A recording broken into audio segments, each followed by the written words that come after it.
والصلاة والسلام عليك يا صفوة الأنبياء والمرسلين. أما بعد فأعوذ بالله من الشيطان الرجيم. بسم الله الرحمن الرحيم. قال الله تبارك وتعالى في القرآن الكريم: إنا أعطيناك الكوثر.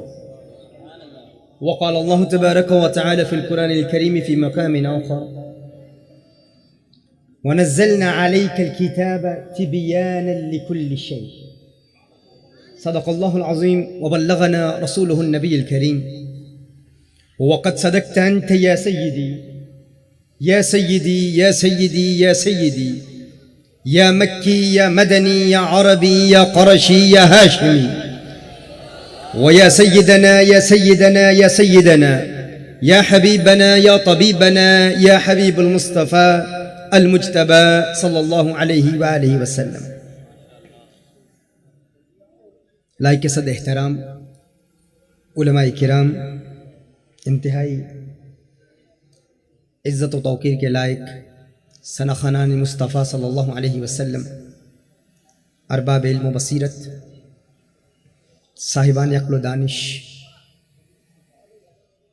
نوجوانان ونو نہالان ملت اسلامیہ،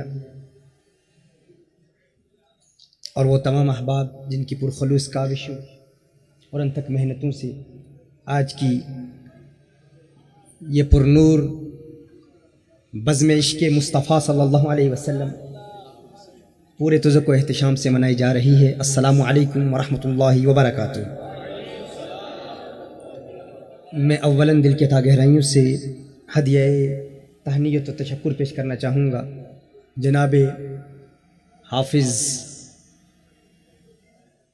طاہر قادری صاحب کا، جنہوں نے تحریک کنز الہدیٰ کے برطانیہ میں حافظ حبیب جامی صاحب سے رابطہ کیا، اور بزم یار غار کے تمام زعامہ جناب علامہ نثار اجاگر صاحب اور بزم شیدائے محمد صلی اللہ علیہ وسلم کے تمام زعامہ، امراء، کارکنان اور تمام کارپردازوں کی بارگاہ میں جنہوں نے آج کی یہ بزم سجائی، اللہ تعالیٰ آپ تمام کی اس حسین کاوش کو اپنی بارگاہ میں شرف قبولیت سے نوازے.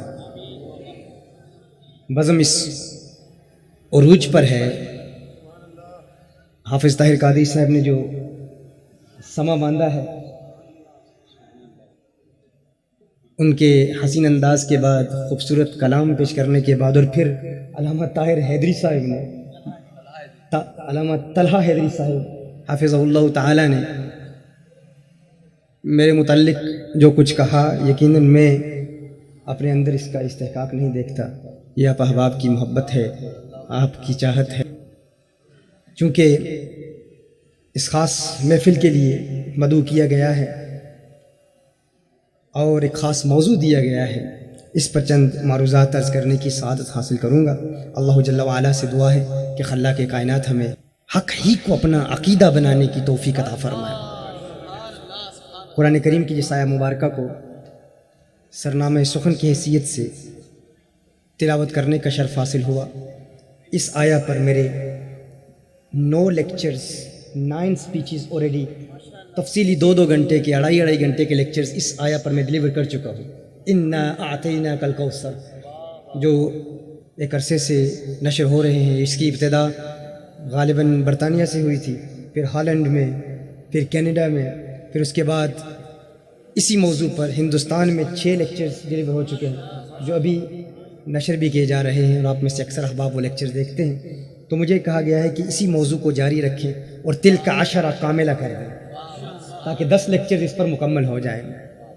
اس پر گزشتہ جو لیکچرز ڈیلیور کیے گئے ہیں مختصراً 15-20 منٹ میں اس کا خلاصہ، چونکہ مربوط گفتگو ہوتی ہے تو ماضی کے جو لیکچرز ہیں ان کا ایک خلاصہ پیش کرتا ہوں، اور اس کے بعد انشاءاللہ تعالیٰ کچھ عشق کی باتیں، کچھ محبت کی باتیں بھی آپ کی بارگاہ میں پیش کی جائیں گی انشاءاللہ. اللہ جل وعلا قرآن کریم میں ارشاد فرماتا ہے: انا اعطیناک الکوثر، محبوب ہم نے آپ کو الکوثر عطا کیا. الکوثر کیا ہے؟ کچھ ذہن اس طرف گئے ہیں کہ الکوثر کا معنی حوض کوثر ہے. حضرت عبداللہ ابن عباس رضی اللہ تعالی عنہما ارشاد فرماتے ہیں کہ کچھ لوگوں کے زعم کے مطابق الکوثر فقط حوض کوثر ہے، لیکن الکوثر فقط حوض کوثر نہیں ہے، اس سے مراد ہر خیر کا کل ہے، ہر خیر کا کل۔ امام مجاہد رحمۃ اللہ تعالی علیہ نے اس پر تفصیلی کلام کیا۔ امام مجاہد رحمۃ اللہ تعالی علیہ کون ہیں؟ وہ حضرت عبداللہ ابن عباس رضی اللہ تعالی عنہما کے شاگرد ہیں۔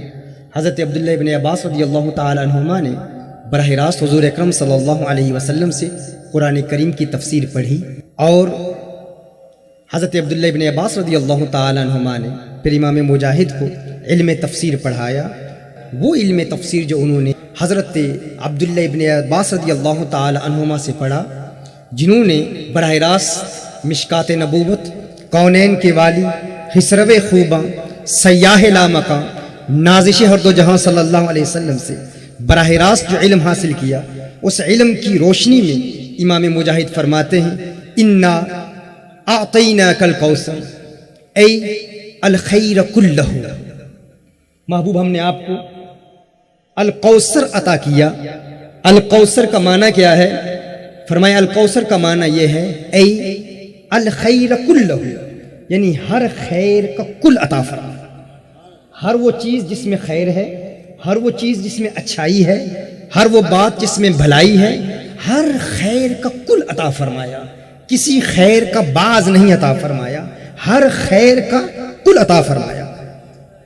ابھی میں آپ سے سوال کرنا چاہوں گا، آپ مجھے بتائیں، لوگ حضور اکرم صلی اللہ علیہ وآلہ وسلم کے علم کو اپنے عقل کے ترازو پر تولنے کی کوشش کرتے ہوئے کہتے ہیں ہم جانتے ہیں اللہ نے حضور کو کتنا علم عطا فرمایا، کس قدر علم عطا فرمایا، شاید ماضی کا عطا فرمایا ہوگا، حال کا کچھ علم عطا فرمایا ہوگا، مستقبل کا کل علم نہیں عطا فرمایا ہوگا، شاید حضور اکرم صلی اللہ علیہ وسلم جب اس دنیا میں ظاہری طور پر فزیکل ایگزسٹنس کے ساتھ اس دنیا میں موجود تھے، ان کے نظریات کے مطابق، ان کے اعتقادات کے مطابق وہ یہ کہتے ہیں کہ حضور اکرم صلی اللہ علیہ وسلم کو شاید اس وقت اپنی امت کا علم تھا، لیکن پردہ فرمانے کے بعد شاید علم حاصل نہ ہو۔ ان کا خیال ہے بعض علوم عطا فرمائے ہوں، بعض علوم عطا نہ فرمائے ہوں۔ اپنے عقل کے ترازو پر علم مصطفیٰ صلی اللہ علیہ وسلم کو تولنے کی کوشش کرنے والوں سے یہ سوال کرنا چاہوں گا، اللہ نے ارشاد فرمایا انا اعطینا کل کوثر، محبوب ہم نے آپ کو الکوثر عطا کیا۔ امام مجاہد فرماتے ہیں اے الخیر کلہ، یعنی ہر خیر کا کل عطا فرمایا۔ میں آپ سے پوچھنا چاہتا ہوں علم میں خیر ہے یا نہیں؟ علم میں خیر ہے یا نہیں؟ علم میں خیر ہے یا جہالت میں خیر ہے؟ ہاں؟ علم میں خیر ہے نا؟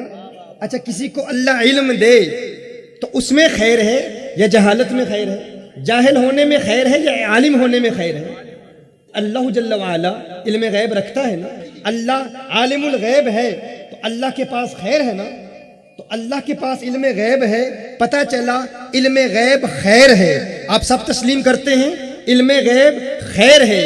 اللہ نے ارشاد فرمایا انا اعطینا کل کوثر ای الخیر کلہ، محبوب ہم نے آپ کو الکوثر عطا کیا۔ کوثر کا معنی کیا ہے؟ امام مجاہد فرماتے ہیں ہر خیر کا کل عطا کیا۔ جب آپ تسلیم کر چکے علم خیر ہے تو ماننا پڑے گا محبوب کو اللہ نے بعض علوم غیبیہ نہیں کل علوم غیبیہ عطا فرمایا۔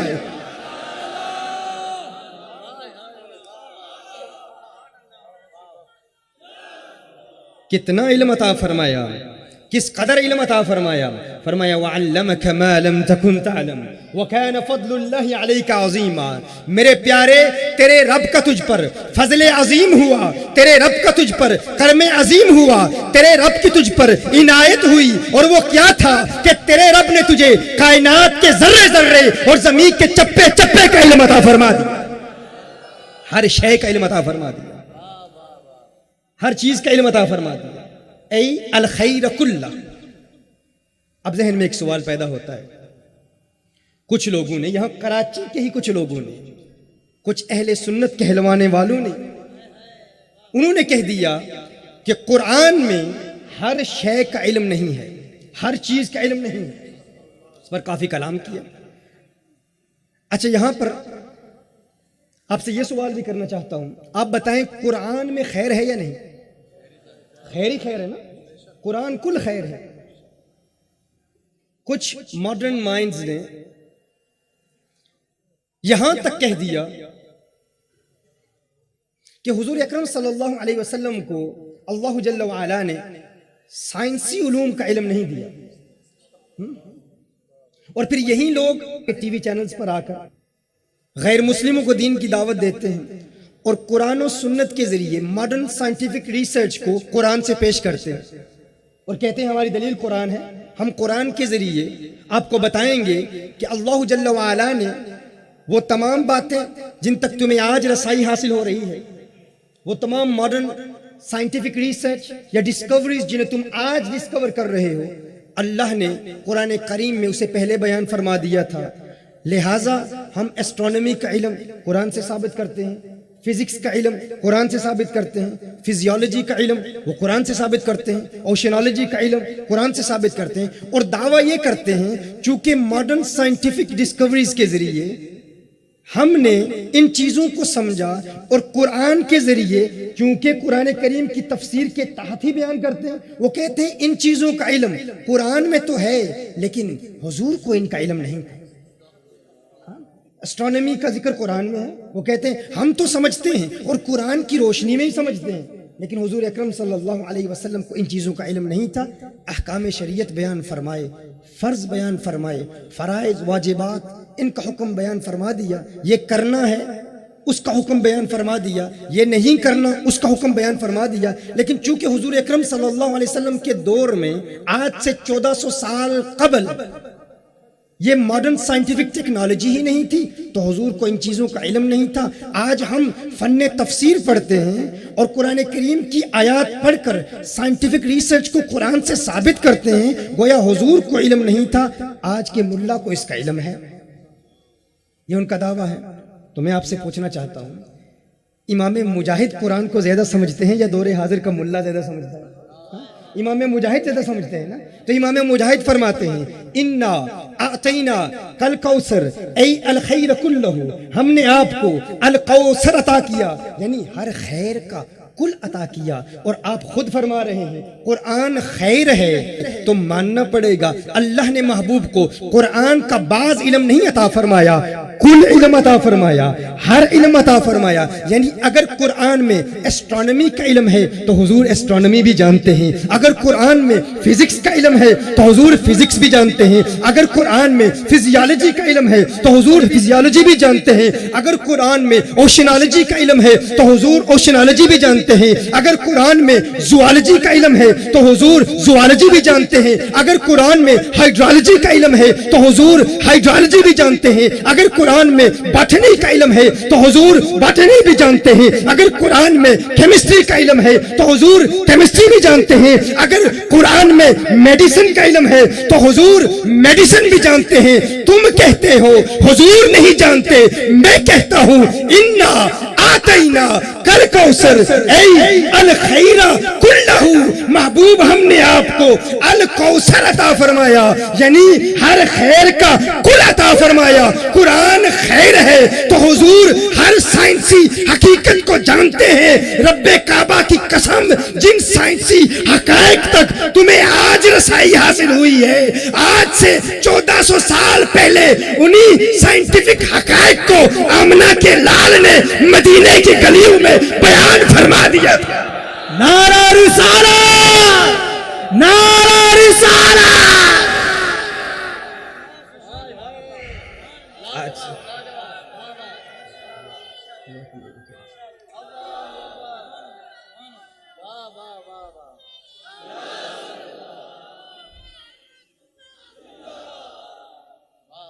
میں ماضی کے لیکچر کا خلاصہ بھی پیش کر رہا ہوں، ساتھ کچھ نئے نکات بھی ساتھ پیش کر رہا ہوں انشاءاللہ.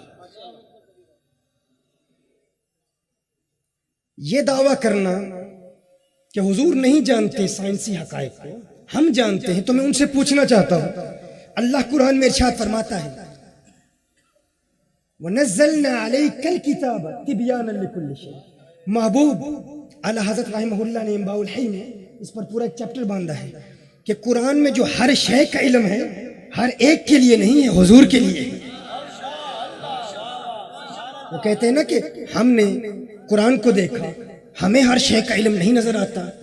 بھائی دیکھو قرآن کھول کے بتاؤ، یہاں پر محفل منعقد کریں گے، اس محفل کا ذکر کہاں ہے؟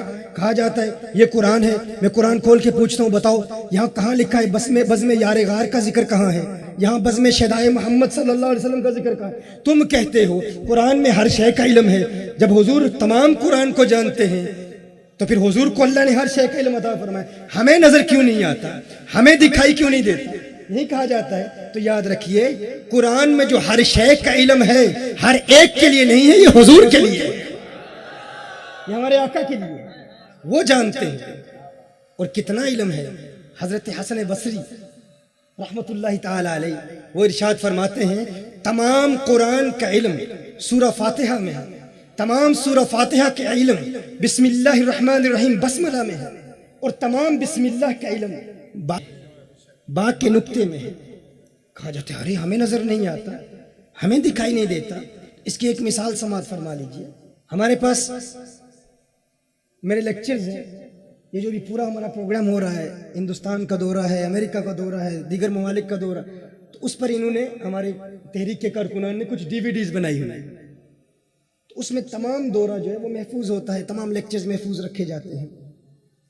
میں نے ایک صاحب سے کہا، میں نے کہا یہ میری DVD ہے، اس کو دیکھو، اس DVD کو دیکھو. اس DVD میں امریکہ ہے. ایک دیہاتی سیدھے سادھے شخص کو کہا، میں نے کہا اسے نہیں پتا تھا یہ DVD کیا ہوتی ہے، DVD کس بلا کا نام ہے.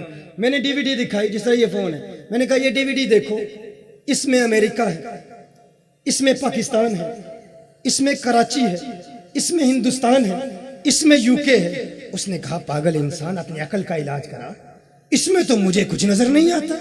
تیرا نام لکھا ہوا ہے، تیری تصویر ہے، کچھ تحریر ہے، اور کچھ نظر نہیں آتا، مجھے کچھ نظر نہیں آتا. میں نے کہا تجھے اس لیے نظر نہیں آتا کیونکہ تو فقط اس DVD کو دیکھ رہا ہے، اس DVD کو دیکھ رہا ہے، تجھے فقط DVD نظر آ رہی ہے. اس DVD کو DVD پلیئر کے اندر ڈال اور پھر سکرین پر دیکھ، تجھے امریکہ بھی نظر آ جائے گا، تجھے ہندوستان بھی نظر آ جائے گا، تجھے پاکستان بھی نظر آ جائے گا. اس نے کہا DVD پلیئر کس بلا کا نام ہے؟ میں نے کہا تجھے پتا نہیں اس لیے تجھے کچھ نظر نہیں آتا. ایک جاہل ملا نے مجھے کہا اس قرآن میں کچھ نہیں ہے، مجھے کچھ نظر نہیں آتا. میں نے کہا تجھے نظر نہیں آتا اس لیے تیرا تعلق آقا کے سینے سے نہیں ہے. اس قرآن کو سینہ مصطفیٰ میں ڈال اور پھر مشکات نبوت کی سکرین پر دیکھ، تجھے کائنات کا ذرہ ذرہ نظر آ جائے. نعرہ رسالہ، نعرہ رسالہ، نعرہ رسالہ. رسول اللہ.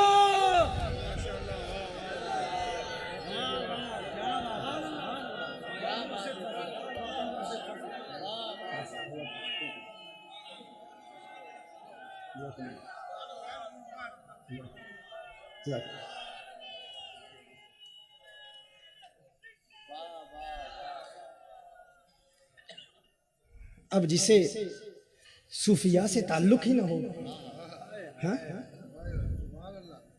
صوفیاء کی بارگاہ میں، اولیاء کی بارگاہ میں زانو تلمس طے کرنے کی سعادت ہی حاصل نہ ہو، وہ کیا جانے کتابوں کے کیڑے. یہ ان کا اعتراض ہوتا ہے. اسی لیے میں کہتا ہوں کتاب کا علم حاصل کرنے کے لیے سب سے پہلے اولیاء کی بارگاہ میں حاضر ہو. قدر کیا ان کو چھلکتے ہوئے پیمانوں کی، بھیک بھی جن کو میسر نہیں میں خانوں کی، بھیک بھی جن کو میسر نہیں میں خانوں کی، اور جنہیں میں خانوں کی بھیک مل جائے انہیں کیا مقام ملتا ہے. نگاہے مست ملائی تو میں پلا کے اٹھے، جہاں وہ بیٹھ گئے میں قدا بنا کے اٹھے. جہاں وہ بیٹھ گئے میں قدا بنا کے اٹھے، نگاہ مست ملائی تو میں پلا کے اٹھی. آپ کے لیے چند باتیں تاکہ آپ کا جذبہ بیدار ہو، کیونکہ کچھ ثقیل باتیں بھی آ رہی ہیں، تو اس لیے آپ کو تیار کرنے کے لیے چند عشق و محبت کی باتیں میں عرض کر رہا تھا. الخیر کلہ، بھائی قرآن تم پر نازل نہیں ہوا. قرآن کس پر نازل ہوا؟ حضور اکرم صلی اللہ علیہ وسلم پر نازل ہوا. اسی قرآن میں اللہ ارشاد فرماتا ہے لو انزلنا هذا القرآن على جبل لرأيته خاشعا متصدعا من خشية الله. ہاں اگر یہ قرآن پہاڑوں پر ہم نازل کرتے، یہ پہاڑ قرآن کے اس جلال کو برداشت نہ کر پاتے، تباہ و برباد ہو جاتے، ختم ہو جاتے. خوف، خشیت، اللہ کے کلام میں اتنا جلال ہے. اچھا یہاں ایک سوال پیدا ہوتا ہے، یہی قرآن اگر پہاڑوں پہ نازل ہوتا تو پہاڑ تباہ و برباد ہو جاتے. کیا وجہ ہے؟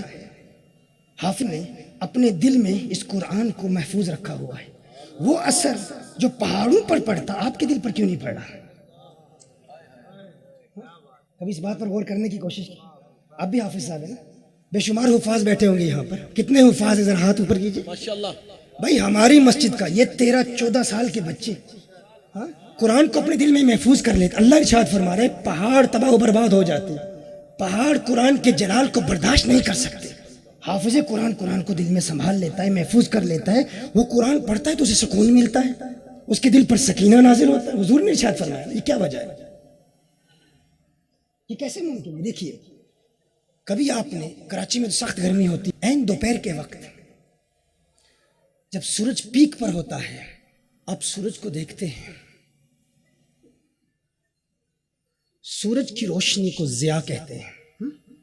وہ جو سورج کی روشنی ہے آپ کی آنکھ پر پڑتی ہے، آپ کی آنکھ کو تکلیف پہنچتی ہے. ٹکٹکی باندھ کے آپ دیکھ نہیں سکتے، آنکھیں بند ہو جاتی ہیں. کیوں؟ اس کی وجہ کیا ہے؟ آپ کہیں گے سورج کا جلال ہی اتنا ہے، سورج کا جلال ہی اتنا ہے. لیکن کیا وجہ ہے؟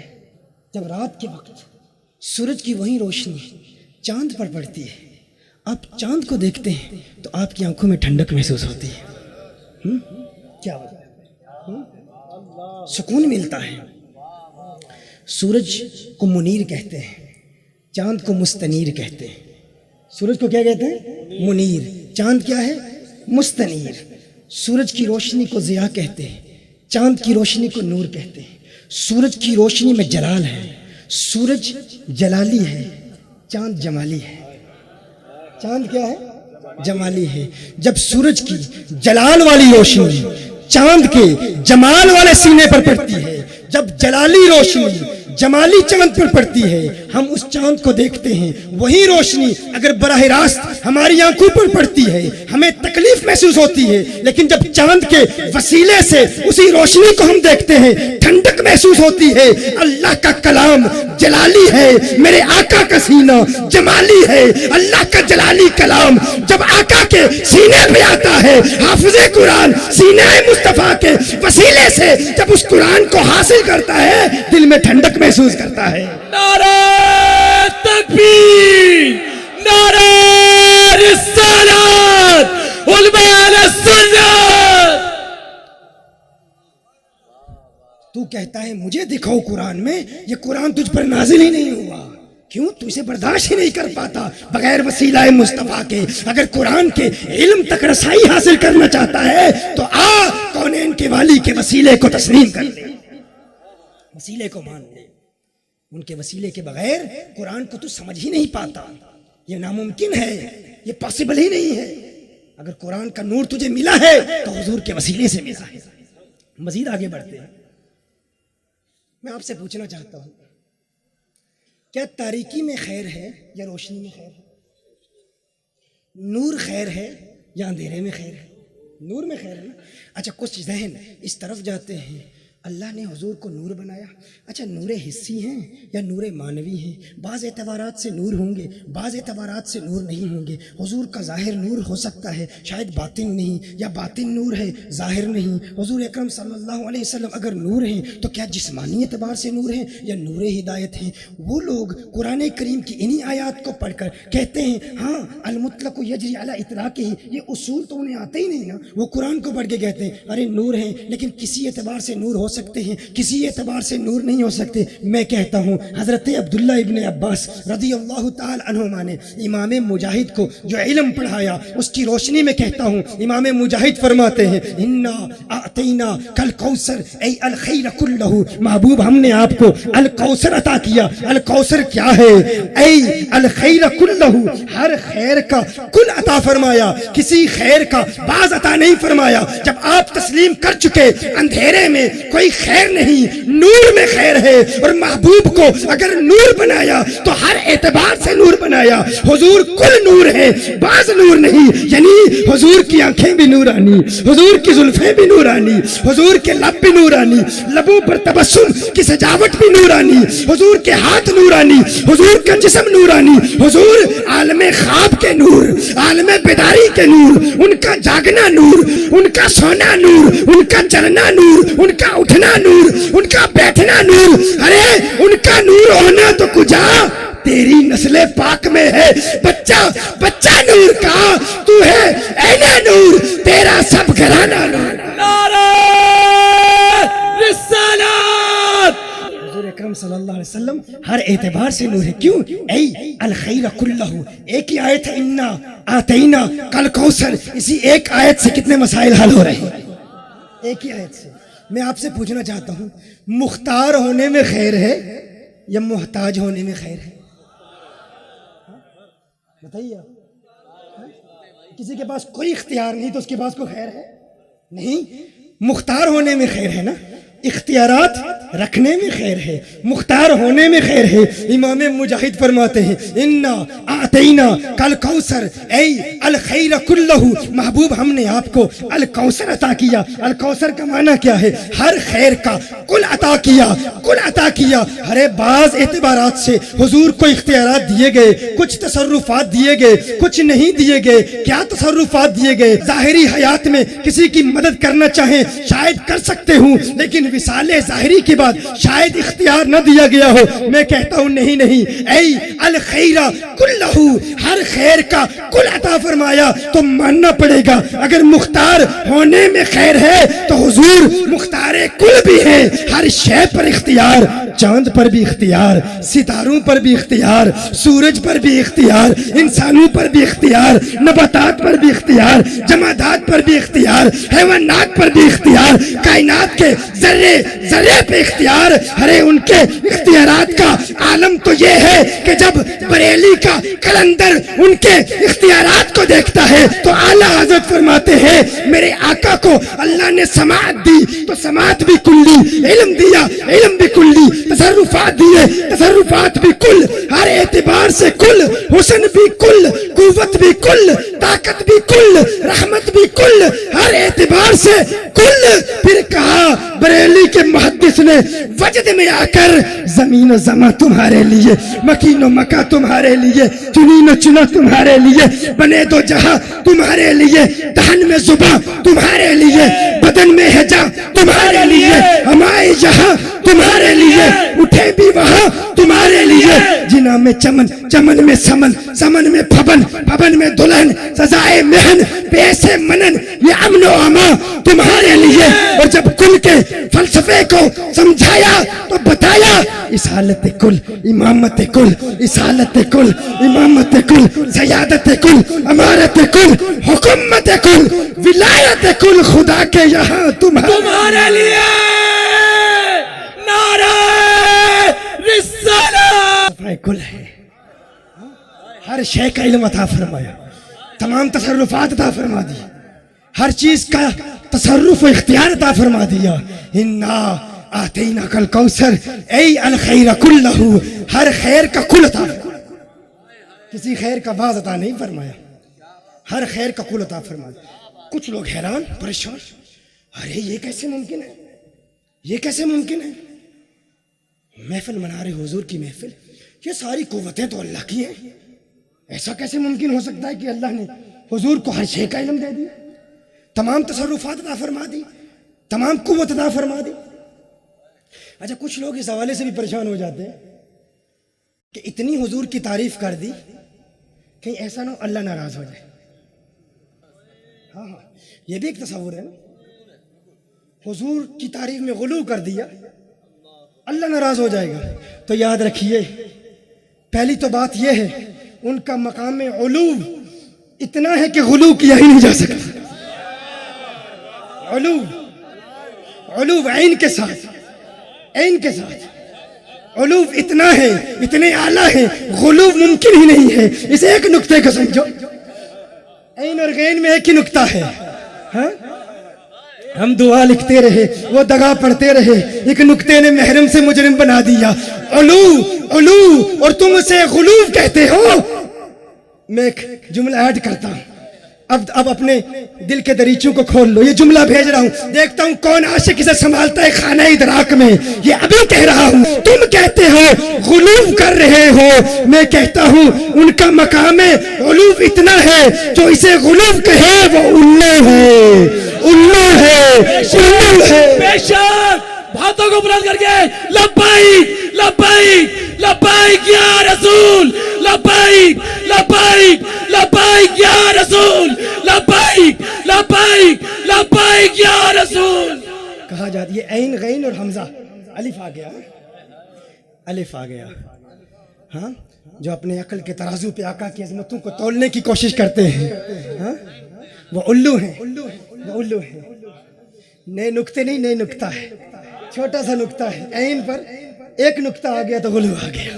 ہاں نیا نقطہ ہے، نقطے نہیں ہے، بس ایک ہی نقطہ ہے. کہا جاتا ہے اللہ کی بہت تعریف کر دی، ٹھیک ہے، حضور کی بہت کر دی تو اللہ ناراض ہو جائے گا. بھائی اللہ ایسے ناراض نہیں ہوتا، ایسے ناراض نہیں ہوتا، بلکہ اللہ راضی ہوتا ہے، اللہ خوش ہو جاتا ہے. کیسے؟ دیکھیے حضور کو بنایا کس نے؟ کس نے بنایا؟ اللہ نے بنایا ہے نا. تو حضور کس کی مخلوق ہے؟ دیکھیے میں کہتا ہوں علامہ اجاگر صاحب کی شاعری ذرا مجھے دکھاؤ، میں شاعری پڑھنا چاہتا ہوں. میں شاعری کی کتاب کھولتا ہوں، کتاب پڑھتا ہوں، میں کہتا ہوں یار کتنے پیارے شعر ہیں، کتنے خوبصورت شعر ہیں، بہت عظیم کلام ہے. اچانک ان کے ساتھ ایک بندہ بیٹھا ہوا ہے، وہ کہتا ہے بھائی آپ پہلے تو علامہ صاحب کی بہت تعریفیں کرتے تھے، اب آپ نے ان کی تعریفیں چھوڑ دی، اب ان کی تعریفیں نہیں کر رہے، اس کتاب کی تعریفیں کر رہے ہیں. علامہ اجاگر صاحب کی تو کوئی بات ہی نہیں کرتا. جو بات کر رہا ہے ان ترانوں کی کر رہا ہے، جو بات کر رہا ہے اس کلام کی کر رہا ہے، جو بات کر رہا ہے اس دیوان کی کر رہا ہے. اس کی بات کرو گے تو علامہ اجاگر ناراض ہو جائیں گے. تو ہم کیا کہیں گے؟ عقل کے اندھے، عقل کے ناخن لے، اس کتاب کی تعریف کرنا انہی کی تعریف کرنا ہے. کتاب ہے کس کی؟ اس کی تعریف کروں گا تو وہ زیادہ خوش ہو جائیں گے. ارے تو کہتا ہے اللہ کی تعریف کرو، مصطفیٰ کی نہ کرو. مصطفیٰ کی تعریف کرنا ہی اللہ کو خوش کرتا ہے، مخلوق جو اللہ کی ہے. نعرہ تکبیر، نعرہ رسالت. اچھا میں کہتا ہوں حافظ طاہر کتنا خوبصورت اخلاق، کتنی دین کے لیے قربانیاں دیتے ہیں، ہاں رات دن محنت کرتے ہیں. حافظ طاہر بڑی عظیم شخصیت ہے اور بیچارہ نعت نہیں پڑھ سکتا، نعت میں فیل ہے. پریشان کیوں ہو گیا بھائی؟ کیوں پریشان ہو گیا؟ میں کہتا ہوں بھائی عظیم شخصیت ہے، ہاں بہت بہترین مقرر، حافظ قرآن، کمال کا حافظ قرآن، عظیم حافظ قرآن، عظیم قاری، نعت نہیں پڑھ سکتا. اچھا اگر میں کہوں نعت نہیں پڑھ سکتا تو حافظ اب خوش ہوں گے؟ بھائی کتنے کے چہروں پر 12 بج چکے ہیں، یہ کیا بات کرنے جا رہا ہے؟ ہاں تو خوش ہوں گے؟ نہیں خوش ہوں گے نا. آپ کا نام کیا ہے جی؟ محمد. یار مشکل نام بتا. کیا؟ مقیم. مقیم.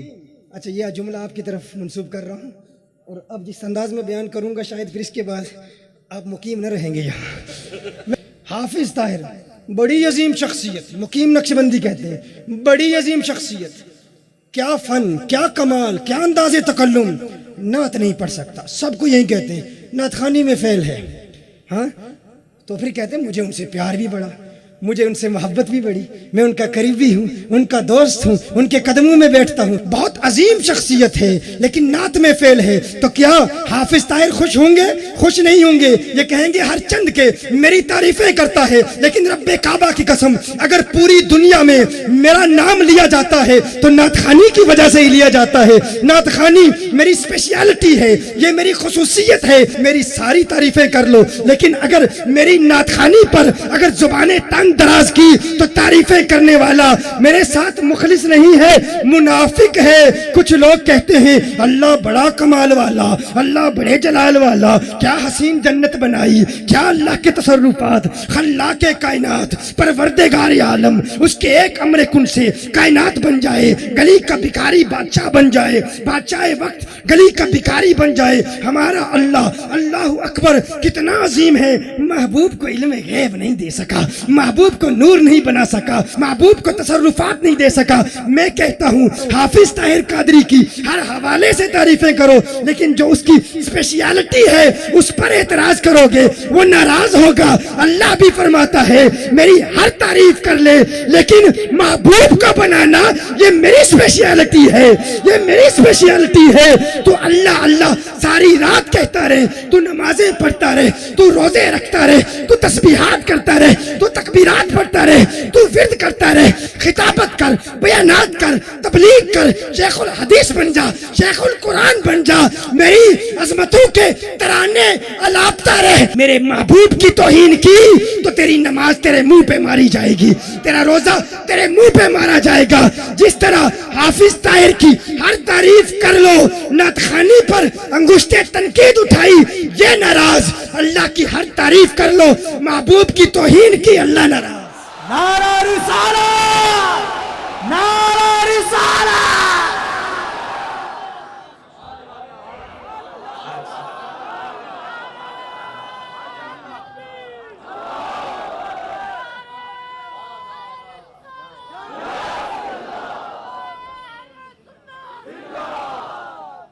سمجھ گئے؟ کیا آپ خوش ہوں گے؟ آپ کہیں گے نہیں نہیں، آپ نہیں خوش ہوں گے نا. آپ کہیں گے کہ جو شخص میری ہر حوالے سے تعریف کرتا ہے لیکن جس کی وجہ سے دنیا میں میری پہچان ہوئی اگر اس پر تنقید کرے گا تو میں خوش نہیں ہوں گا. کنز المال کی حدیث ہے، حضور نے ارشاد فرمایا ایک شخص پوری رات اللہ اللہ کرتا رہے، اللہ کو یاد کرتا رہے اور محبوب پر درود و سلام کے گجرے نہ نچھاور کرے. حضور نے خود ارشاد فرمایا کہ اس کی وہ عبادت اس کے لیے نقصان دہ ہو. اللہ اللہ کہہ رہا ہے لیکن نقصان پہنچے گا، ہاں نقصان پہنچے گا.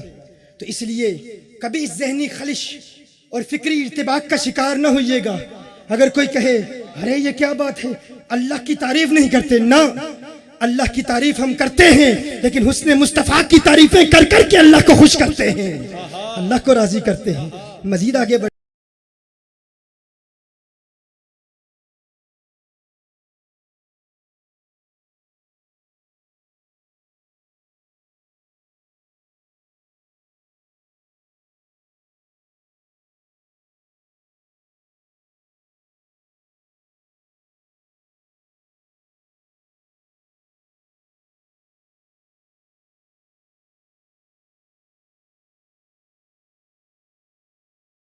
دیکھیے میں کہتا ہوں علامہ اجاگر صاحب کی شاعری ذرا مجھے دکھاؤ. میں شاعری پڑھنا چاہتا ہوں. میں شاعری کی کتاب کھولتا ہوں، کتاب پڑھتا ہوں، میں کہتا ہوں یار کتنے پیارے شعر ہیں، کتنے خوبصورت شعر ہیں، بہت عظیم کلام ہے. اچانک ان کے ساتھ ایک بندہ بیٹھا ہوا ہے، وہ کہتا ہے بھائی آپ پہلے تو علامہ صاحب کی بہت تعریفیں کرتے تھے، اب آپ نے ان کی تعریفیں چھوڑ دی، اب ان کی تعریفیں نہیں کر رہے، اس کتاب کی تعریفیں کر رہے ہیں. علامہ اجاگر صاحب کی تو کوئی بات ہی نہیں کرتا. جو بات کر رہا ہے ان ترانوں کی کر رہا ہے، جو بات کر رہا ہے اس کلام کی کر رہا ہے، جو بات کر رہا ہے اس دیوان کی کر رہا ہے. اس کی بات کرو گے تو علامہ اجاگر ناراض ہو جائیں گے. ہم کیا کہیں گے؟ عقل کے اندھے، عقل کے ناخن لے. اس کتاب کی تعریف کرنا انہی کی تعریف کرنا ہے. کتاب ہے کس کی؟ اس کی تعریف کروں گا تو وہ زیادہ خوش ہو جائیں گے. ارے تو کہتا ہے اللہ کی تعریف کرو، مصطفیٰ کی نہ کرو. مصطفیٰ کی تعریف کرنا ہی اللہ کو خوش کرتا ہے، مخلوق جو اللہ کی ہے. نعرہ تکبیر، نعرہ رسالہ.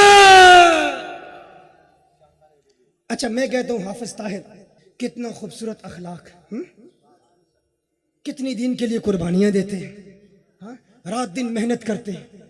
حافظ طاہر بڑی عظیم شخصیت ہے اور بیچارہ نعت نہیں پڑھ سکتا، نعت میں فیل ہے. پریشان کیوں ہو گیا بھائی؟ کیوں پریشان ہو گیا؟ میں کہتا ہوں بھائی عظیم شخصیت ہے، ہاں بہت بہترین مقرر، حافظ قرآن، کمال کا حافظ قرآن، عظیم حافظ قرآن، عظیم قاری، نعت نہیں پڑھ سکتا. اچھا اگر میں کہوں نعت نہیں پڑھ سکتا تو حافظ اب خوش ہوں گے؟ بھائی کتنے کے چہروں پر 12 بج چکے ہیں، یہ کیا بات کرنے جا رہا ہے؟ ہاں تو خوش ہوں گے؟ نہیں خوش ہوں گے نا. آپ کا نام کیا ہے جی؟ محمد؟ یار مشکل نام بتا. کیا؟ مقیم. مقیم. اچھا یہ جملہ آپ کی طرف منسوب کر رہا ہوں، اور اب جس انداز میں بیان کروں گا شاید پھر اس کے بعد آپ مقیم نہ رہیں گے یہاں. حافظ طاہر بڑی عظیم شخصیت، مقیم نقشبندی کہتے ہیں، بڑی عظیم شخصیت، کیا فن، کیا کمال، کیا انداز تکلم. نعت نہیں پڑھ سکتا، سب کو یہی کہتے ہیں، نعت خوانی میں فیل ہے. ہاں تو پھر کہتے ہیں مجھے ان سے پیار بھی بڑا، مجھے ان سے محبت بھی بڑی، میں ان کا قریبی ہوں، ان کا دوست ہوں، ان کے قدموں میں بیٹھتا ہوں. بہت عظیم شخصیت ہے لیکن نعت میں فیل ہے. تو کیا حافظ طاہر خوش ہوں گے؟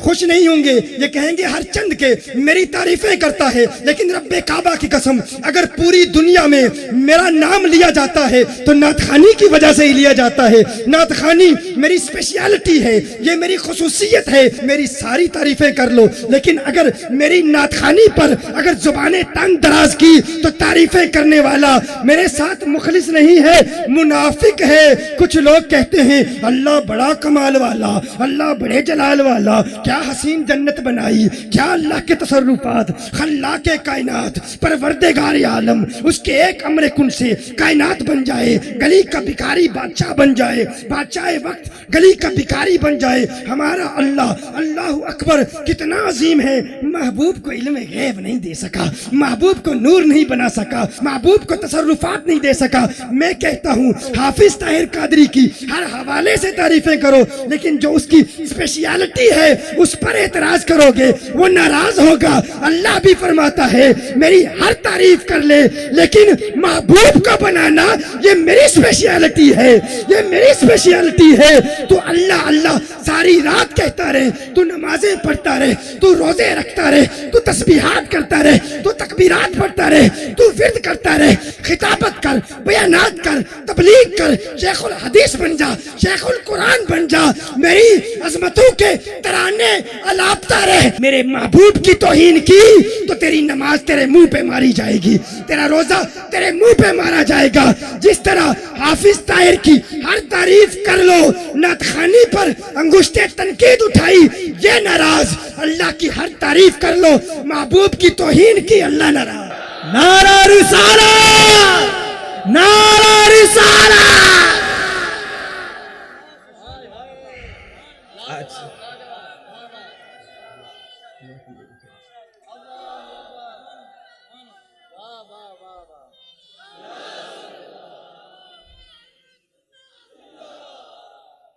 سمجھ گئے؟ کیا آپ خوش ہوں گے؟ آپ کہیں گے نہیں نہیں، آپ نہیں خوش ہوں گے نا. آپ کہیں گے کہ جو شخص میری ہر حوالے سے تعریف کرتا ہے لیکن جس کی وجہ سے دنیا میں میری پہچان ہوئی اگر اس پر تنقید کرے گا تو میں خوش نہیں ہوں گا. کنز المال کی حدیث ہے، حضور نے ارشاد فرمایا ایک شخص پوری رات اللہ اللہ کرتا رہے، اللہ کو یاد کرتا رہے اور محبوب پر درود و سلام کے گجرے نہ نچھاور کرے. حضور نے خود ارشاد فرمایا کہ اس کی وہ عبادت اس کے لیے نقصان دہ ہو. اللہ اللہ کہہ رہا ہے لیکن نقصان پہنچے گا، ہاں نقصان پہنچے گا. تو اس لیے کبھی اس ذہنی خلش اور فکری ارتباک کا شکار نہ ہوئیے گا. اگر کوئی کہے ارے یہ کیا بات ہے اللہ کی تعریف نہیں کرتے، نہ اللہ کی تعریف ہم کرتے ہیں لیکن حسن مصطفیٰ کی تعریفیں کر کر کے اللہ کو خوش کرتے ہیں، اللہ کو راضی کرتے ہیں. مزید آگے بڑھتے ہیں. یہ الکوثر کیا ہے؟ امام راضی رحمۃ اللہ تعالی علیہ نے اس الکوثر پر مزید کلام کیا. وہ فرماتے ہیں یہ الکوثر، اس پر غور کرو، الکوثر کا معنی کیا ہے؟ فرماتے ہیں الکوثر اما القوسر فهو في اللغة فول، فرماتے ہیں یہ کوثر یہ فول کے وزن پر ہے، مبالغہ کا صیغہ ہے، یعنی ایک ہوتا ہے کثیر، بلکہ کثیر سے پہلے ایک ہوتا ہے قلیل۔ قلیل کی ضد ہے، قلیل کی ضد کیا ہے؟ سب بولے نا بھائی، کراچی والوں کی اردو تو بہت اچھی ہوتی ہے۔ قلیل کی ضد کیا ہے؟ کثیر کے بعد آتا ہے مقام اکثر کا، اکثر کے بعد کوثر، کوثر کے بعد پھر الکوثر۔ ایک ہے قلیل، قلیل کے بعد کثیر، کثیر کے بعد اکثر، اکثر کے بعد کوثر، کوثر کے بعد الکوثر۔ کچھ لوگ کہتے ہیں ہم جانتے ہیں، اپنی انگلیوں پر شمار کر کے بتائیں گے۔ اللہ نے محبوب کو کتنا علم دیا، کتنا علم نہیں دیا، وہ تو بہت بڑی بات ہے۔ ذرا اللہ کے قلیل کو سمجھنے کی کوشش کرتے ہیں۔ اللہ کا قلیل کیا ہے؟ اللہ کے نزدیک قلیل کیا ہے؟ اللہ ارشاد فرماتا ہے کل متاع الدنیا قلیل، کل متاع الدنیا قلیل۔ کیا سن رہے آپ نے؟ کیا عرض کرو؟ کل متاع الدنیا قلیل۔ محبوب فرما دیجئے اس ساری دنیا میں جو کچھ ہے اللہ کے نزدیک قلیل ہے، اللہ کے نزدیک قلیل ہے۔ بھئی یہ دنیا کیا ہے؟ مفسرین فرماتے ہیں جب دنیا آخرت کے ضد میں ہو تو اس میں فقط یہ زمین نہیں، ساری کائنات ہے۔ تم سمجھتے ہوگے کہ فقط زمین ہے، یہ زمین تو بہت چھوٹی ہے، ان کہکشاؤں کا مطالعہ کرو تم حیران ہو جاؤ گے، تمہارا تو وجود ہی بہت چھوٹا ہے، یہ ساری کائنات کتنی بڑی ہے، اس پر تو میں تبصرہ نہیں کرتا۔ میں فقط اتنی بات کہنا چاہوں گا، ذرا اللہ کے قلیل پر غور کرنے کی کوشش کرو، جو کہتا ہے میں حضور اکرم کے علم کو جانتا ہوں، اللہ نے کتنا عطا فرمایا، کتنا عطا نہیں فرمایا، فلاں اعتبار سے نور ہوں گے، فلاں اعتبار سے نور نہیں، فلاں علم دیا، فلاں علم نہیں دیا۔ اپنی انگلیوں پہ علم مصطفیٰ کو شمار کرنے والوں سے میں پوچھنا چاہوں گا، کیا تم اللہ کے قلیل کو گن سکتے ہو؟ کیا اللہ کے قلیل کو شمار کر سکتے ہو؟ اللہ نے ارشاد فرمایا کل متاع الدنیا قلیل۔ محبوب فرما دیجئے اس ساری دنیا میں جو کچھ ہے اللہ کے نزدیک قلیل ہے۔ کیا تم دنیا کی اشیاء کو شمار کر سکتے ہو؟ دنیا تو بہت بڑی ہے، میں کہتا ہوں تم اپنے گھر کی اشیاء کو شمار کرنے کی کوشش کرو، تمہارے گھر میں کیا ہے؟ کیا تم اپنے گھر کی اشیاء کو شمار کر سکتے ہو؟ تمہارے گھر میں کیا کیا ساز و سامان ہے، فرنیچر کتنا ہے، شمار کر سکتے ہو؟ تمہارے گھر میں چیونٹیاں کتنی ہیں، ذرات کتنے ہیں، مکھیاں کتنی ہیں، گندم کتنا ہے، آٹا کتنا ہے، فروٹس کتنے ہیں، تمہارے گھر میں کیا کیا چیزیں پڑی ہیں؟ کیا تم اپنے گھر کی ہر چیز کو شمار کر سکتے ہو؟ کیا اپنے گھر کی مٹی کو شمار کر سکتے ہو؟ کیا گھر کے ذرات کو شمار کر سکتے ہو؟ کیا گھر کی اینٹوں کو شمار کر سکتے ہو؟ کیا اپنے گھر کی تمام اشیاء کو کوئی انسان شمار کر سکتا ہے؟ نہیں شمار کر سکتا، ناممکن ہے۔ اگر گھر کی اشیاء کو شمار نہیں کر سکتے تو تم کیا پورے کراچی کی اشیاء کو شمار کر سکتے ہو؟ پورے شہر کی اشیاء کو شمار کر سکتے ہو؟ ناممکن ہے، پاسبل ہی نہیں۔ ہر ایک کراچی میں جانور کتنے ہیں، گھوڑے کتنے ہیں، گدھے کتنے ہیں، کتے کتنے ہیں، بلیاں کتنی ہیں، کوے کتنے ہیں، طوطے کتنے ہیں، پرندے کتنے ہیں، آسمان میں اڑنے والے پرندے کتنے ہیں، زمین میں رینگنے والے کیڑے کتنے ہیں، سمندر کی مچھلیاں کتنی ہیں، پانی کتنا ہے، ذرات کتنے ہیں، مٹی کتنی ہے؟ کیا تم پورے کراچی کی تمام دکانوں میں جتنا اناج ہے اسے شمار کر سکتے ہو؟ کتنا مال و اسباب ہے اسے شمار کر سکتے ہو؟ کہا ناممکن ہے، شمار نہیں کیا جا سکتا۔ میں کہتا ہوں گھر کی چیزوں کو تم شمار نہیں کر سکتے، شہر کی چیزوں کو تم شمار نہیں کر سکتے۔ اگر شہر کی چیزوں کو شمار نہیں کر سکتے تو پورے ملک کی چیزوں کو کیسے شمار کرو گے؟ ملک کی چیزوں کو شمار نہیں کر سکتے تو پورے بر صغیر کی چیزیں اور پھر پوری دنیا کی اشیاء کو، اللہ کی تمام مخلوقات کو شمار کر سکتے ہو؟ کہا ناممکن ہے، امپاسبل ہے۔ میں نے مزید غور کرنے کی کوشش کی، میں نے کہا یہ تو ظاہری چیزیں ہیں، ان کو شمار کرنا ناممکن ہے، لیکن جنہیں اپنے عقل پر ناز ہے، جو اپنے عقل کے ترازو پر آقا کو جاننے کی کوشش کرتے ہیں، کھیتی میرے فلسفہ کی پکتی ہی نہیں، تدبیر سے تقدیر چمکتی ہی نہیں، ہر بار منہ کی کھاتی ہے لیکن پھر بھی یہ کیا وہ کیوں سے عقل تھکتی ہی نہیں۔ عقل عیار ہے، سو بیس بدل لیتی ہے، عشق بیچارہ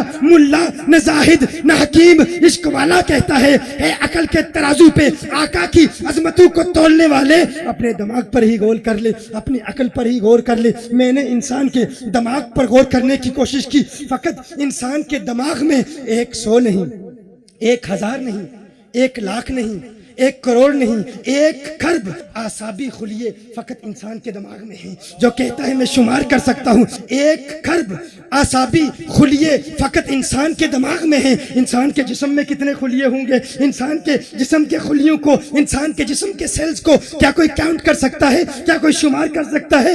امپاسبل ہے۔ پھر میں نے مادے پر غور کی، مادے کو سمجھنے کی کوشش کی، یہ مادہ کیا ہے؟ مادے کو دیکھا، اس مادے کی واحد اکائی، پہلی اکائی جسے ایٹم کہتے ہیں، یہ ایٹم کیا ہے؟ یہ ایسے چھوٹے ذرات ہیں، ایک واحد ایٹم کا قطر 1 ملی میٹر کا 10 لاکھواں حصہ ہے، 1 ملی میٹر کا 10 لاکھواں حصہ ہے۔ یہ ایسے چھوٹے ذرات ہیں کہ بڑے سے بڑے مائکروسکوپ کے ذریعے بھی اس ایٹم کو انسان دیکھ نہیں سکتا۔ اور یہ ایٹم کتنے ہیں؟ اور پھر اس ایٹم پر غور کریں، اس میں پھر نیوکلیس ہے، نیوکلیس کے محور میں گردش کرنے والے الیکٹرانز ہیں، نیوکلیس کے اندر پھر پروٹونز ہیں، پھر نیوٹرونز ہیں۔ میں نے کہا میرے اللہ، میں تو تیری ظاہری مخلوق کو شمار نہیں کر سکتا تھا، تیری مخلوق کے اندر تیری قدرت کے کیسے کیسے مظاہر اور کرشمے نظر آتے ہیں۔ ایک آواز آئی، وَإِن تَعُدُّوا نِعْمَةَ اللَّهِ لَا تُحْصُوهَا لَا تُحْصُوهَا لَا تُحْصُوهَا۔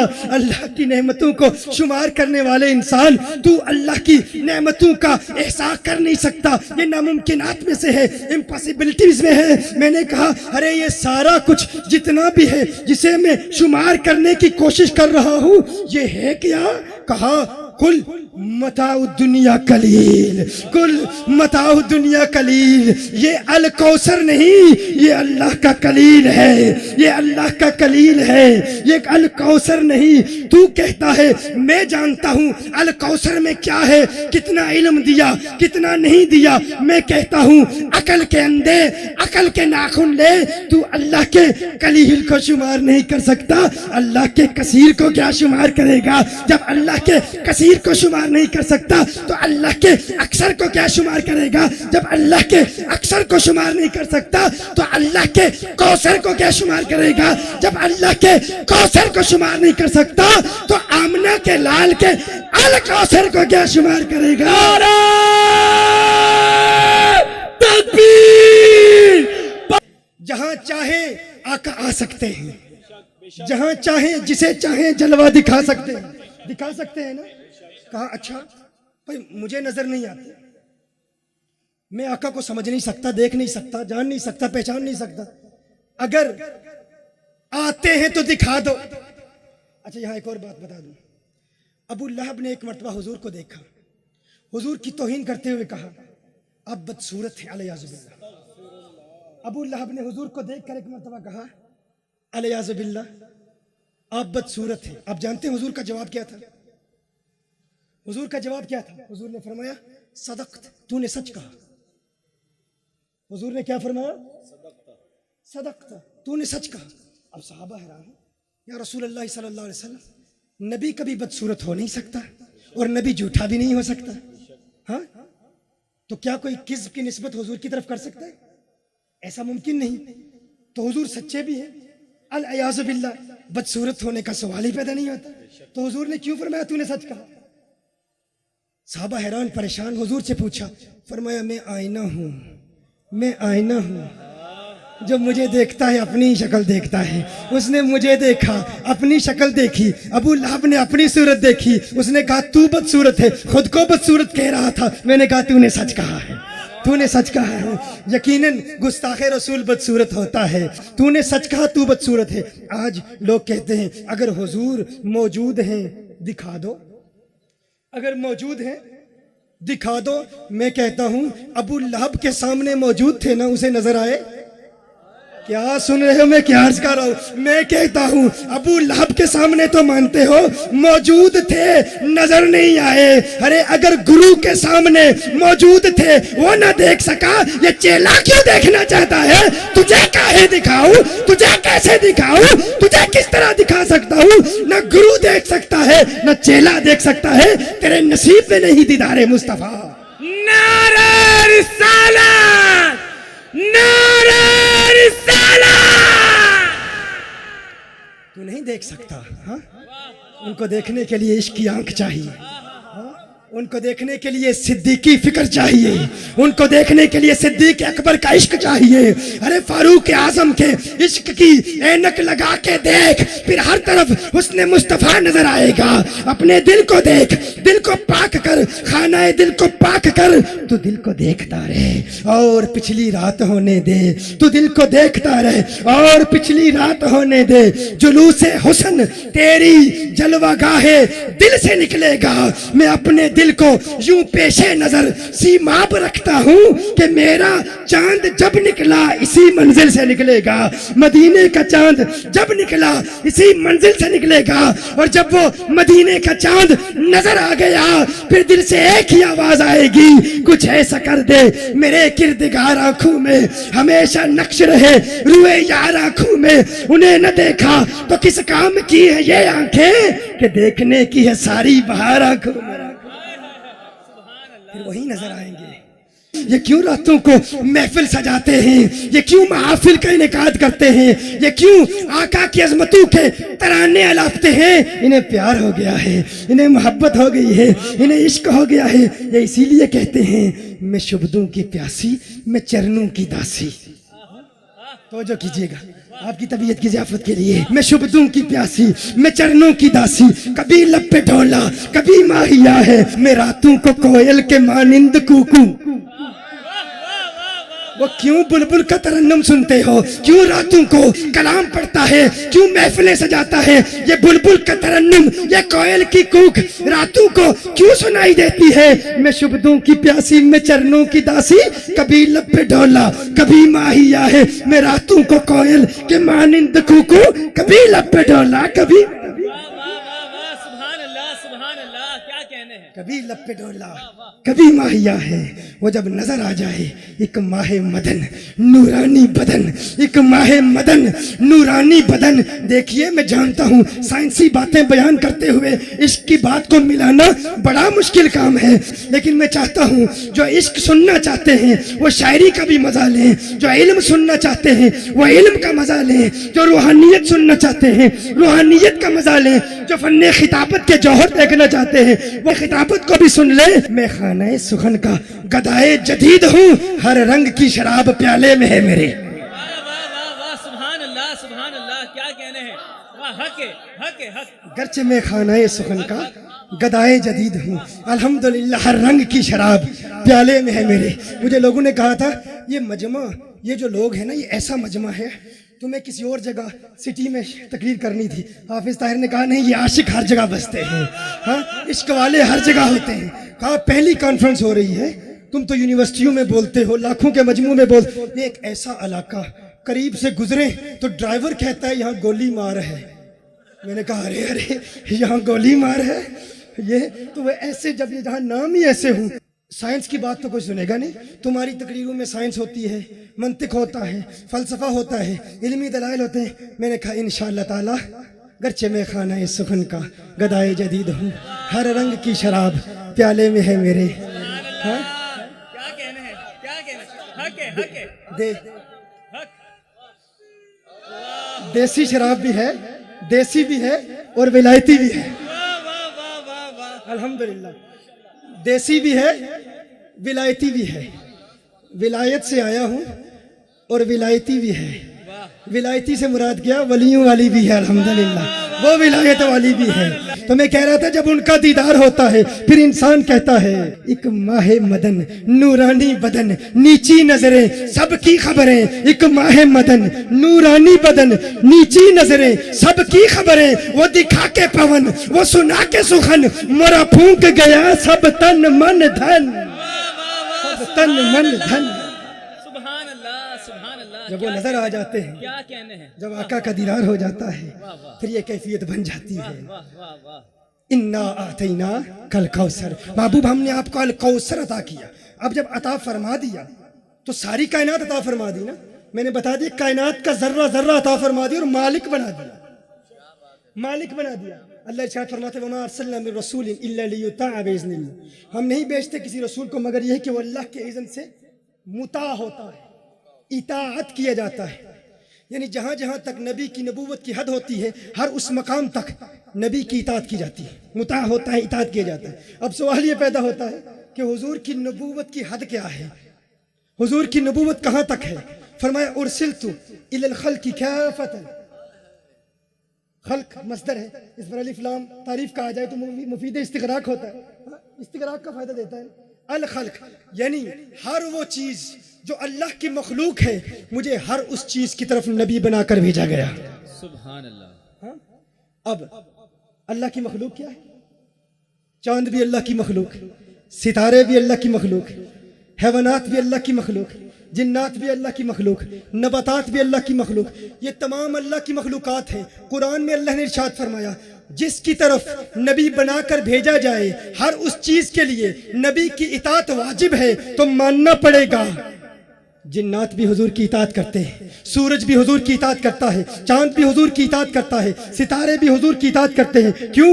انا اعطینا کل کوثر، محبوب ہم نے آپ کو الکوثر عطا کیا، یعنی سب کچھ عطا کر دیا۔ جب سب کچھ عطا کر دیا تو ماننا پڑے گا ہر وہ چیز جو حضور کو دی گئی، ہر وہ شے حضور کی اطاعت کرتی ہے۔ چاند بھی اطاعت کرتا ہے، ستارے بھی اطاعت کرتے ہیں۔ میں نے عالم خیال میں ایک مرتبہ اس سورج سے پوچھ لیا ہے سورج تو مجھے بتا اس دن تجھے کیا ہو گیا تھا؟ سورج ڈوبنے کے بعد افق پر لوٹنا تیری عادت نہیں ہے، تو کیسے لوٹ آیا تھا؟ سورج نے بھی کہا انا اعطینا کل کوثر، محبوب کو اللہ نے الکوثر عطا کیا، الکوثر میں ہر چیز ہے۔ میں بھی حضور کا غلام ہوں، میں بھی حضور کا نوکر ہوں، میں بھی ان کی غلامی کرتا ہوں۔ ارے مجھے کیوں نکالتے ہو الکوثر سے؟ میں بھی تو نوکر ہوں، میں بھی ان کے حکم کا انتظار کرتا ہوں۔ ایک دن میں نے عالم خیال میں چاند سے پوچھ لیا ہے چاند دو ٹکڑے ہونا تیری عادت نہیں ہے، کیا ہوا؟ بخاری کی حدیث ہے حضور نے انگلی اٹھائی تو دو ٹکڑے کیسے ہو گیا؟ چاند نے کہا میں بھی حضور کا غلام ہوں، میں بھی حضور کا نوکر ہوں۔ انا اعطینا کل کوثر، میں بھی اس الکوثر میں شامل ہوں، میں بھی حضور کا نوکر ہوں۔ ان کے انگلیوں کے اشاروں پر کٹنا میرا بھی جی چاہتا ہے، میرے دل میں بھی تمنائیں مچل رہی ہیں۔ ایک جملہ آ رہا ہے گویا کہ چاند کہہ رہا ہے میں جانتا تھا صحابہ تلواروں کے ذریعے آقا کے حکم پر گردنیں کٹوائیں گے، میرے دل میں تمنا تھی انگلی کے اشاروں کے ذریعے میں بھی کٹ جاؤں۔ میں بھی آقا کا غلام ہوں، میں بھی آقا کا عاشق ہوں، میں بھی ان کا دیوانہ ہوں۔ چاند کو بھی ان سے پیار ہے، اتنا پیار ہے، اتنا عشق ہے۔ اب کاش مجھے وہ شعر یاد آ جائے، لطف آ جائے۔ چاندنی شرماتی ہے آقا کا دامن دیکھ کر، چاندنی شرماتی ہے آقا کا دامن دیکھ کر، خلد للچا جائے گی طیبہ کا گلشن دیکھ کر۔ ارے مسکرائے چاند ان کی ایڑیوں کو چوم کر، آ گرے کالی کٹا زلفوں کا ساون دیکھ۔ نعرہ رسالت، نعرہ رسالت، نعرہ رسالت۔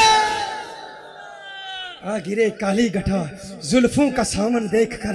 ہے پانی ایک مرتبہ تو آقا کی انگلیوں سے نکل رہا تھا، فواروں کی طرح نکل رہا تھا۔ ہے پانی انگلیوں سے نکلنا تیری عادت نہیں۔ پانی نے بھی کہا انا اعطینا کل کوثر ای الخیر کلہ، میں بھی اس کل خیر میں شامل ہوں، میں بھی ان کا نوکر ہوں، میں بھی ان کا غلام ہوں، میں بھی ان کی اطاعت کرتا ہوں۔ میں نے جناب یافور سے پوچھا اے جناب یافور، لوگ آپ کو دراز گوش کہتے ہیں، لوگ آپ کو گدھا کہتے ہیں، میں حضرت یافور کہتا ہوں۔ میرے مرشد فیضی کریم منظور احمد فیضی بیہقی یہ وقت کہتے تھے فتویٰ دینے والوں فتوے دو، میں حضور کے دراز گوش کو بھی حضرت یافور کہتا ہوں۔ میں نے حضرت یافور سے پوچھا ایک دن آقا کی بارگاہ میں آپ حاضر ہیں، عربی میں کلام کر رہے ہیں، عربی کہاں سے سیکھی؟ جناب یافور نے کہا آقا کی نگاہوں کا اثر ہے، میں بھی ان کا غلام ہوں، وہ جس زبان میں بات کروانا چاہے کروا سکتے ہیں۔ میں نے ایک دن ایک ہرن سے عالم خیال میں پوچھا ہے ہرن تو یا رسول اللہ کیسے کہتی ہے، تو آقا کی اطاعت کیسے کرتی ہے؟ کہا میں بھی حضور کی غلام ہوں۔ انا آتینا کل کوثر، میں کیوں نہ کہوں کہ ان کے ہاتھ میں ہر کنجی ہے، مالک کل کہلاتے یہ ہیں، رب ہے موتی یہ ہے قاسم، رزق اس کا ہے کھلاتے یہ ہیں، ٹھنڈا ٹھنڈا میٹھا میٹھا پیتے ہم ہیں، پلاتے یہ ہے۔ انا